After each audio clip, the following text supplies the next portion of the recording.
My dear students, अखोई ngasi class 9 gi spurs bhag 1 gi ne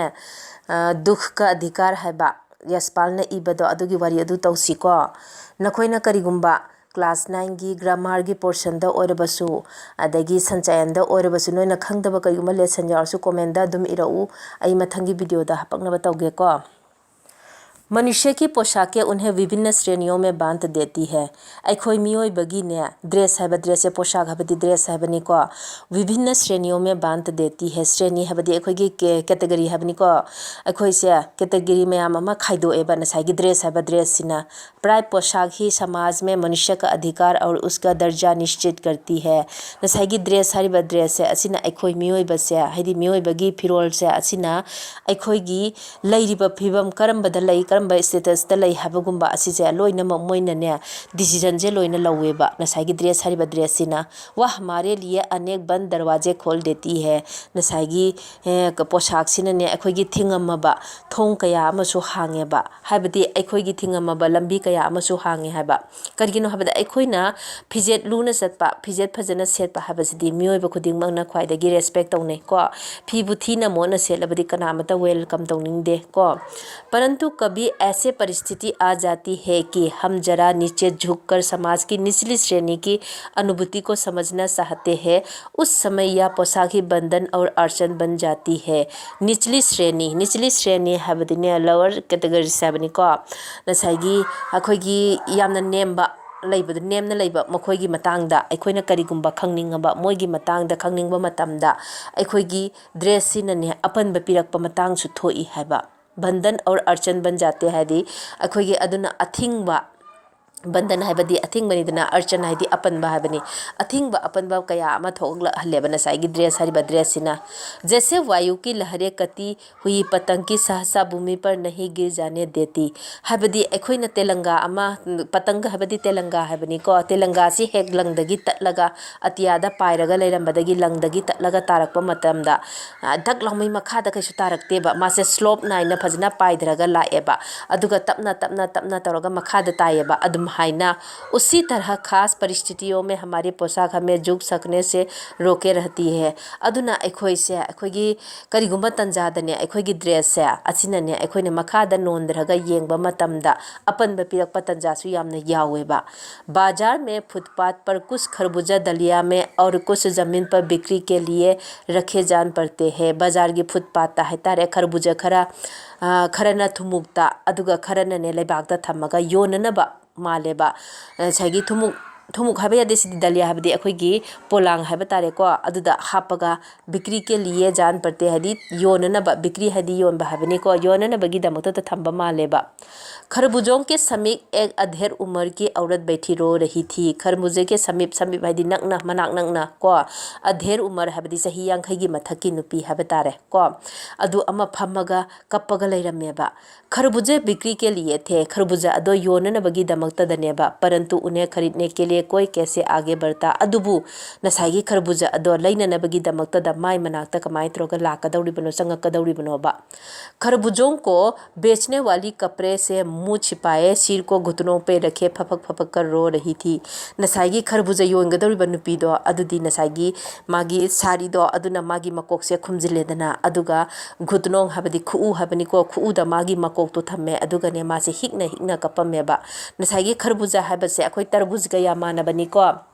असाब मफमद खक्ता फंगबनी अयामना अखोगी Rajasthan Haryana Punjab असिगुम मफमद fungi को खरबूजा हरिबसी तरबूजदगी खिदंग पिकपनी अदुगा यामना थुंबा महीसु यामना यावबा अखोगी असोमदा अखोगी लू करी तौबा यामना साप मतमदा मा चारबदी अखोगी लू तौदे हाइना खनबा अदुना अदुगुमदा चानबनी को होजगी खरबूजा हरिबा पोतसी पेज नंबर 8 तौसी को पड़ोस के दुकानों के तख्तों पर बैठे या बाजार में खड़े लोग घृणा से उसी स्त्री के संबंध में बात कर रहे थे पड़ोस के दुकान है थंगनब दुकानदा तख्तों है अखोगी दुकानगुम्बदा थंबा कंथोंदुनिको अदुदा फम्मगा लैबा नत्रगना बाजारदा लेपगा लैबा मी मखैदो अदुना घृणा से है तुगुच्चना उस स्त्री के संबंध में बात कर रहे थे नुपी अदो अदुगी मतांगदा वरी सानरमेबा उस स्त्री का रोना देखकर मन में एक व्याथा सी उठी अदुगी नुपी अदुना कप्पदो अदु उबदने एगी थमोइदा करिगुम्बा अमा फाउरअमेबा पर उसके रोने का कारण जाने का उपाय क्या था अदुबु मागी कप्पगी मरम अदो खंगननबगी दमक्तदा अइंगोंदा करी उपाय लैबनोबा। फुटपाथ पर उसके समीप बैठ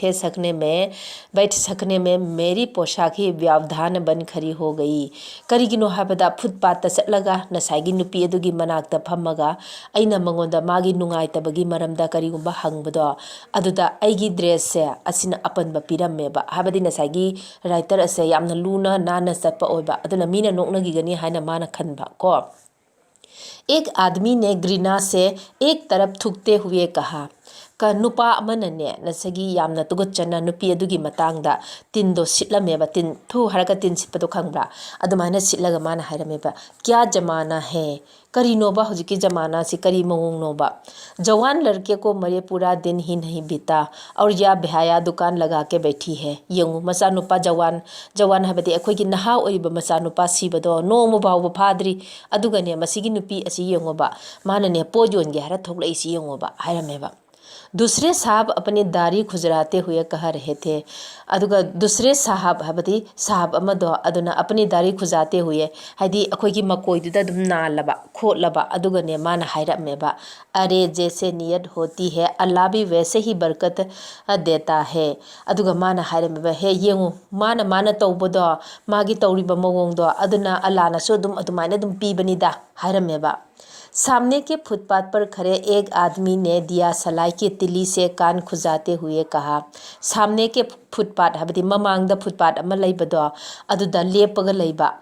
एक आदमी ने हाबदी नुपखरे एक आदमी ने हाबदी लेपगा लैबा नुपा अमना दिया सलाई के तिली से हाबदी दिया सलाई की तिली हाबदी अखोगी मैखेत मचाक हाबनीको मैखेत मचाक अमना कान खुजाते हुए अखोगी फुटपाथ लेपगा लैबा नुपा अमनने मैखेत मचाक अमना मनाकोंगदो अदुम खोलमेबा अदुगा हायरमेबा अरे इन लोगों का क्या है मोइबु करीनोदा ये कमीने लोग रोटी के टुकड़े पर जान देते हैं मोइदिने रोटी मचेत अमगी दमक्तदा तन मचेत अमगी दमक्तदने थवाई बौबा कथोकपनी हायरमेबा। इनके लिए बेटा बेटी खसम लुगाई धर्म ईमान सब रोटी का टुकड़ा है मोइगी दमक्तददी इमा इसा वासकपा करी तौबा पुनमक से धर्म अदगी अइगी इज्जत पुनमक से मोइगी दे रोटी मचेत असिना लोइरेबा। परचून के दुकान पर बैठे लालाजी ने कहा अदगी राशन की दुकान फंबा लालाजी अमना हायरमेबा अयामना राशन की दुकान गुम्बा फंबसे लालाजी हायनबनिको मपालमदा को अदुना राशन की दुकान फंबा नुपा अमना लाला अमना हायरमेबा अरे भाई उनके लिए मरे जिए का कोई मतलब न हो पर दूसरे के धर्म ईमान का तो ख्याल रखना चाहिए। होई बुंगो मोइनने मोइगी ममा मचा सीबा कैदौबा को अदुगिदी करिसु अई खंद्रेबा मोइगी करी मत धर्म की मतांगदा करीगी मतांगदा मोइना करी मत खंद्रे हायरगा खल्लसेबा अदुबु अखोइगी दमक्तददी अखोइगी धर्म अखोइगी इज्जत अदुगी दमक्तददी खर येंगबीबना फत्रो हायरमेबा। जवान बेटे के मरने पर 13 दिन का सूतक होता है हाइदी नहा ओइबा मचानुपा सिबा मतमदा 13 days दा हाइदी नुमित 13 सुबदा अखोइगी सूतक तौवेबा सूतक हाबदी अखोइगी मणिपुरदना शुद्ध हाबदुनिको नुमित 13 days दा हाइदी सोरात हयेंगने हाबदा ngasiगुमदा अखोइ शुद्ध तौइदना अदुनि सूतक हारिसि को 13 days दा सूतक तौवेबा। और वह यहाँ सड़क पर बाजार में आकर खरबूजा बेचने बैठ गई अदुगा माना हौजिक येंगु दुकान सिदा लागा हाइदी अखोइगी सिदा बाजार सिदा लागाने मानने पोट योननबा हायरगा फम्मेबा। 1000 आदमी आते जाते हैं मी लिसिंग चलगा लैरी कोई क्या जानता है कि उनके घर में सूतक है कनाना खंगदौरिनोबा मागी मयुमदा ngasi सूतकनी मागी सरातनी करीने हाबसे कनाना खंगदौरिबनोबा। कोई इसके खरबूजा खा ले तो इसका ईमान धर्म कैसे रहेगा मागी खरबूजा जी कनागुमना चारुरे हायरा खल्लसेबा अदुइदी मांगोइद्रो क्या अंधेर है कयादा अमंबनो अमंबा हाबदी करीनो हाबदा कयादा हाइदी अखोइदा नुंगाइगिद्रबा कयादा अमांगबा मांगबनो हाबदो अखोइगी सिदा हायरगना को अदुनेबा। पास पड़ोस की दुकानों से पूछने पर पता लगा उसका 23 बरस का एक जवान लड़का था। मनाक नकप दुकान मखैदो अदुदा हंगबदा पूछने पर हाबदी हंगबदा उनका 23 बरस का एक जवान लड़का था मागिने मचानुपा चही कुनग हुमदोय सुबा मचानुपा अमा लेरमेबा नसागी खरबुजा योनबा लाइबा नुपीदो अदुगी मचानुपा चही कुलुमदोय सुबा अमा लेरमेबा। घर में उसकी बहू और पोता पोती है, मागी मयुमदने मागी ममऊ मागी मचानुपा मसुनुपा अदगी मसुनुपी लैयेबा। लड़का शहर के पास 1.5 बीघा जमीन पर कचियारी करके परिवार का निर्वाह करता था। मागी हदी शहर की मनाक्तने अधी बीघा तरा हदी अमा मखाई सांग पाकपा बीघा अमा मखाई सांग पाकपा लमदो अदुदा मानने इंखोल कोइरगने युम असि थाकपनेबा। हदी नसाईगी नुपी खरबुजा योनबा लाइबा नुपी से असिगी मचा नुपाना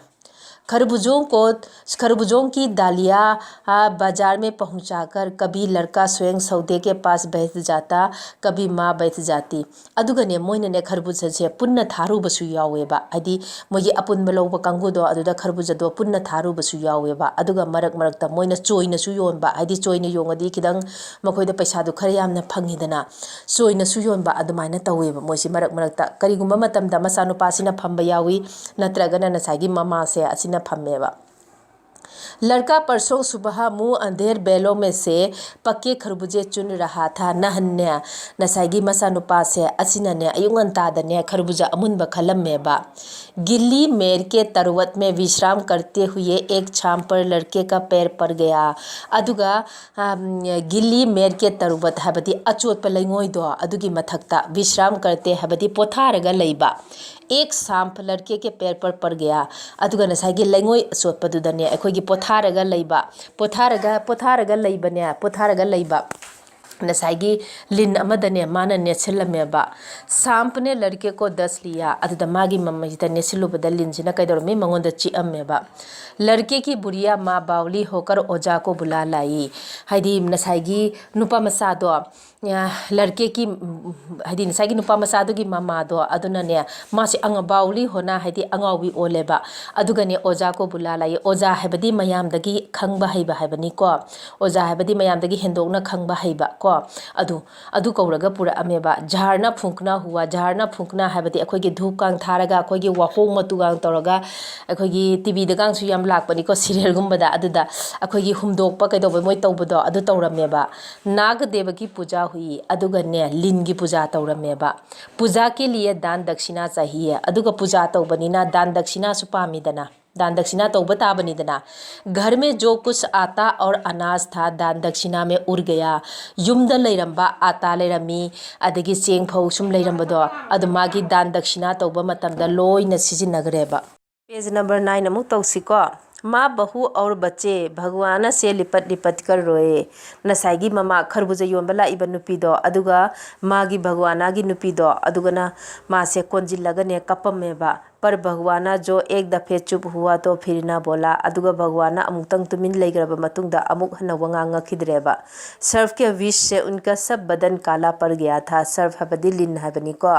लिन चिकपदगी मागी मसादो सब बदन हबदी मसा हबनीको काला पड़ गया था हबदी मसादो पुंगु मुजिंगरेबा। जिंदा आदमी नंगा भी रह सकता है परंतु मुर्दे को नंगा कैसे विदा किया जाए। हाइदी हिंगगा लैबा अखोइदी अदुम फी सेत्रबसु हिंगबा ngamgaनेबा हिंगबा यागनेबा अदुबु मुर्दे हबदी असीबा को असीबदो अदुदी सीग्रबा मीदो अदुदी कमाय तरोगा नंगा कैसे विदा किया जाए। नंगा हैदी नेकेट हबनी पे फी सेतबा को फी सेतना कमाय तरोगा विदाई तौगदोरिबनोबा असीबा मीदुदी कमाय तरोगा फी सेलंदना विदाई तौगदोरिबनोबा। उसके लिए तो बजाज की दुकान से नया कपड़ा लाना ही होगा। मधुगी दमक्तददी बजाज की दुकानदगी अनौबा फी अहनबा फी लैरकपा ताबनेबा। चाहे उसके लिए माँ के हाथों के छनी कंकना ही क्यों न बिक जाए।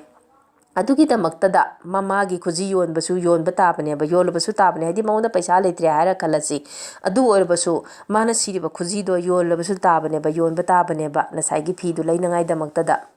भगवाना परलोक चला गया। भगवाना दी ईश्वर की मफम चखरेबा। परलोक हबदी ईश्वर की मफम हबनीको। घर में जो कुछ चुनी बुसी थी सो उसे विदा करने में चली गई। हदी युमदा लेजरंबा खरदो अदुसु मागी विदाई तौबदने लोई चखरेबा। हदी विदाई तौबदा लोई दान कई तौबदा लोई चखरेबा। बाप नहीं रहा तो क्या मपा लेत्रे हाइना कलौनी। लड़के सुबह उठते ही भूख से बिलबिलाने लगे। याहुबरकपगा मागी मसा नुपादो चगलांबदगिने फ्रिंग फ्रिंग चोंबा हौरअमेबा